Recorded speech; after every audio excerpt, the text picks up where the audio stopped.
All right. Anybody feel like they've been drinking information from a fire hose? And we have a water theme going on here, you know, and stuff. So what a couple of days, right? Healthy soils for healthy waters. I certainly want to thank our sponsors for this and Greenleaf Advisors for putting this program together, and certainly Randall for being the leader of this event. And so a lot of information, great lineup of presenters.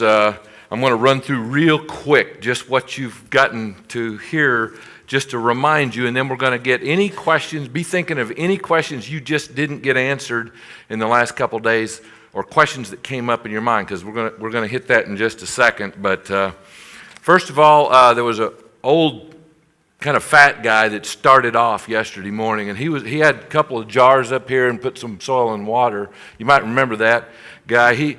He talked about the definition of soil health. Everybody know what the definition? You can all recite it, right? The continued capacity of a soil to function as a vital living ecosystem that sustains plants, animals, and us. Right? So y'all got that memorized now. What four principles went along with that? Management principles that will lead to improved soil health. Maximize diversity. Come on. Cover, maximize cover. Continuous living roots and minimize disturbance. Very good. You pass. Okay. So after we got done with that old guy, we moved on. Rafik and Alan came up here and talked to us and basically told us that soil organic matter wasn't just a thing, right? There's all kinds of pools of organic matter, a lot of new ways to measure that organic matter. It was excellent discussion and started us off with the understanding how important soil organic matter is to us. Dave Brandt then came up here, you know, the king daddy of soil health of the whole, I mean, got the greatest YouTube hits, I think, of anybody in all of agriculture. And he got up here and he shared strategies, very practical, how it's worked on his farm. How can you maybe start thinking about how to integrate some of these soil health management principles from a logical standpoint? He gave his strategies to us, shared that with us. Dave Montgomery and Rick Cruz gave us the absolute, put it right in our face about the history of how we've managed soil and how important soil health was going to be, and why we must be on a track to pursue improvement and regeneration of soil health. I thought that was, if you didn't take away that from those two presentations, then I don't know what it's going to take. The Ag Policy leaders, the Ag Policy panel, leaders in U.S. agriculture for many years, sat up here. Jim, Bill, and Larry. They talked about what should be in the next farm bill, what should be in ag policy, and they talked about crop insurance because we need risk management. What was the number 2 thing that they thought was important about this being in this next farm bill? Conservation and soil health. Okay? And after hearing the people before them and the reasons why, that made perfect sense. That those people felt like that ag policy really needed to have that as a critical item in our next farm bill. Had an industry panel. The industry panel, Larry, Marco, and Bill got up here and talked to us about what? What's a major driver for why we're going to need to have clean water and healthy soil? Our end customers, the market is going to drive it. They want it. 2% of us are farmers. The other 98% really that buy our stuff are really interested in healthy soil, sustainable production, and clean water, right? So they told us that. Okay? Then we went from an industry panel to, best I can tell, a worm panel, right? So we had the earthworm panel, And they basically said, they talked about the relationship between worms and water. And bottom line, I was a little nervous. I've known a lot of these people for a long time, to be perfectly honest. Wasn't sure how this was going to go. But at the end of the day, there was pretty much consensus up here, right? One, we decided worms are okay, right? We're just going to be okay with worms. And the benefit of worms is they improve infiltration and pore space in the soil, and that we just as soon have our water go in and through the soil as runoff. Was that a consensus, or did I make that up myself? Because that's what I think. Sometimes I like my ideas the best. Well, most of the time. But I thought the panel did a wonderful job bringing that to the forefront. And then, Jim Horman got up here, of course, told his story of his vacation, which was, well, we'd like to feel sympathy for him, but it's almost more fun to give him a hard time over it, because we all know Jim, or a lot of us have for a long time. So he gave us just a little bit of information on soil structure and compaction, right? I think we should offer a free conference registration next year for anybody that can give Jim's material in less time. Have you ever seen who can come up with that much information that fast? The day that my brain will work that fast, a guy from French Lick just doesn't have that capacity. I can't do it. Then Eileen came back and gave us really good information, a lot of data that she's been collecting for years and years on tile drainage, because we're all concerned about tile drainage, but thank goodness Eileen left us with the opinion that drainage is just okay. We're going to be okay with drainage. We just need to be a little wiser maybe about some of the other things associated with that. And we you just heard Jay wrap us up. He kind of swatted around, pun intended, swatted around some scenarios about different conservation measures that we could get on the land and what maybe outcomes and effects we could expect from that. So it's really good. So after that summary, I need to know, of all the things that we talked about on soil health and water management and all these things that's gone on in the last couple days, what are some of your take-home messages, or what are some questions that has now cropped up in your mind that you'd like there's somebody in this room, I guarantee you, that will have a really solid answer. Okay? Anything? Any questions? Dave Brand says the reason why he does a cover crop is because he knows it's profitable, it's going to pencil out in the end. That's how he decides what to do about it. You repeat that one more time, George. I'll repeat. Hello? Yeah. I always like what Dave Brandt says about his reason for selecting cover crop methodology, and that is when he pencils it out, he knows it's going to make him money, and then he decides to go ahead with it. I think that's sound for anybody in business. And few people have a sharper pencil than Dave Brandt. I mean, this is the guy that can find a way to profit from his 1 pound of sunflowers in his cover crops. So there you go, right? Excellent comment. Any other comments or questions that we want to cover?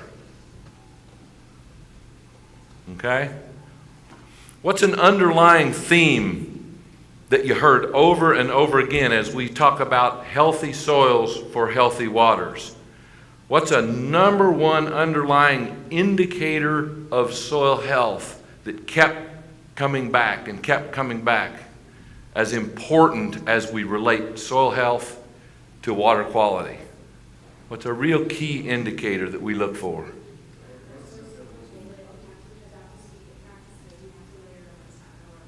Say that one more time for me. There's no silver bullet. You have to adapt the speed of practices. You have to layer practices. It's never going to work. Exactly. There's no silver bullet, right? There's no silver bullet. It's going to take a suite of practices.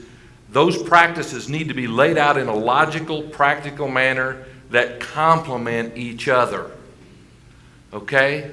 So if you add a single practice, you need to know that you're probably going to affect some other aspects of your management, or you might miss opportunity for both profit and for environmental benefit.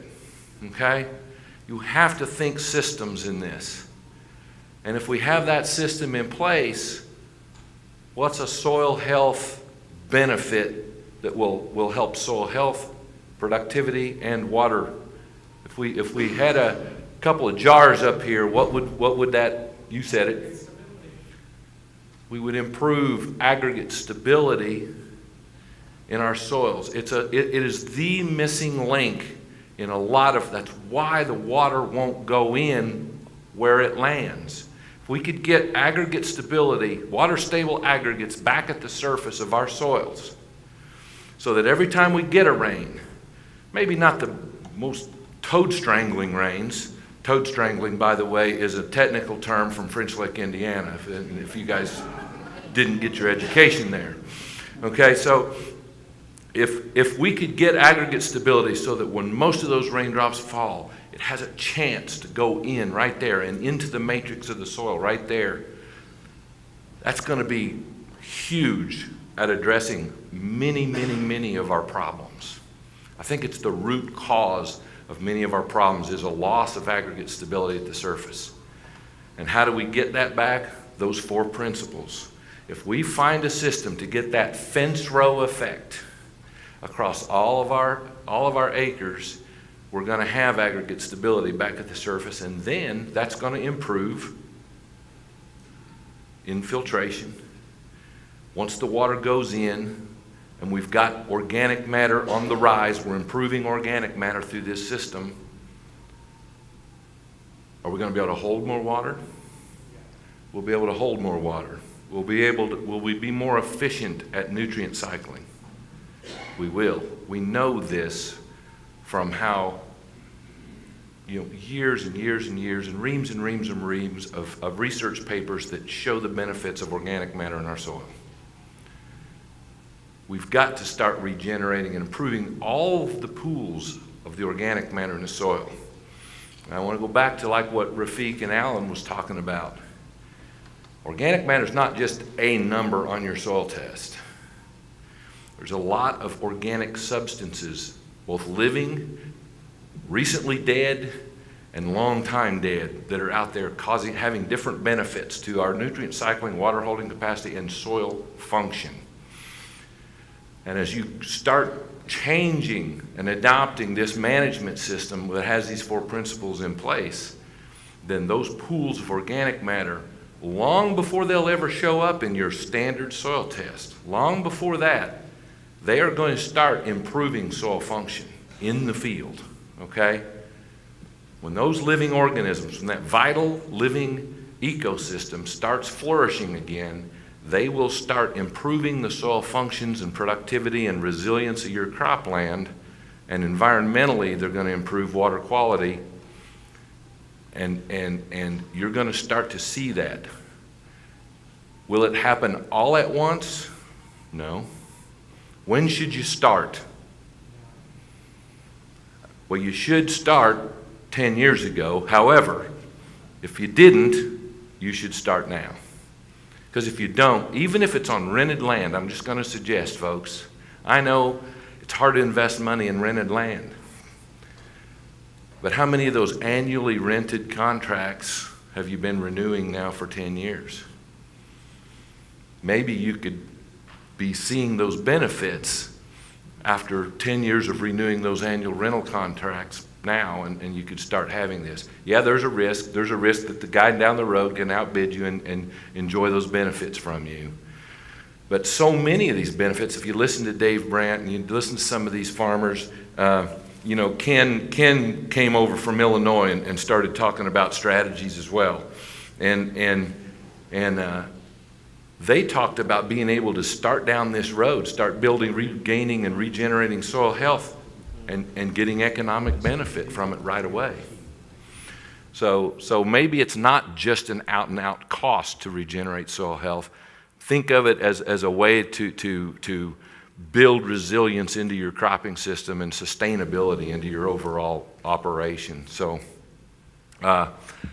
last call for any and all comments, questions.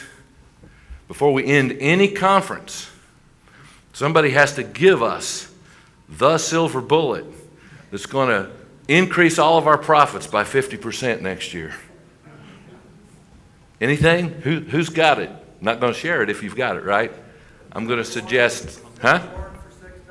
Sell corn for $6. All right.